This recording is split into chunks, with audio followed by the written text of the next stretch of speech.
আগুনে পুড়ে ছাই হয়ে গেছে আলোচিত কন্টেন্ট ক্রিয়েটর নুরুজ্জামান কাফির গ্রামের বাড়ি। মঙ্গলবার দিবাগত রাতে ফেসবুক পেজে তার বাড়িতে আগুন দেওয়া হয়েছে বলে অভিযোগ করে একটি স্ট্যাটাস দেন তিনি। ফেসবুকে আক্ষেপ প্রকাশ করে কাফি লিখেছেন, মধ্যরাতে আমার বাড়ির ঘর রান্নাঘর সম্পূর্ণ পুড়িয়ে দিয়েছে। কোন দেশের জন্য কাদের জন্য কথা বলেছিলাম, যুদ্ধ করেছিলাম এবং করছি।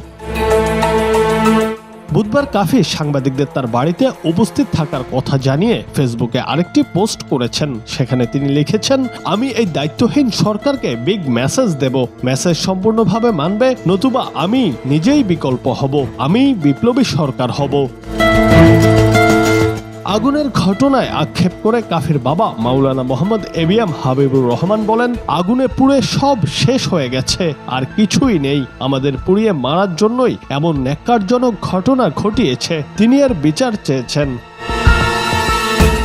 ঘটনার বিষয়ে অনেকেই কাফির ফেসবুক পোস্টের নিচে পক্ষে বিপক্ষে নানা মন্তব্য করেছেন। একজন লিখেছেন, উপদেষ্টা হওয়ার প্ল্যান নাকি দেশে নিরাপত্তার ঝুঁকি দেখিয়ে বিদেশে অ্যাসাইলাম নেওয়ার প্ল্যান। আবার কেউ কেউ লিখেছেন, সরকার কি আপনার বাড়ি পাহারা দেওয়ার কথা ছিল?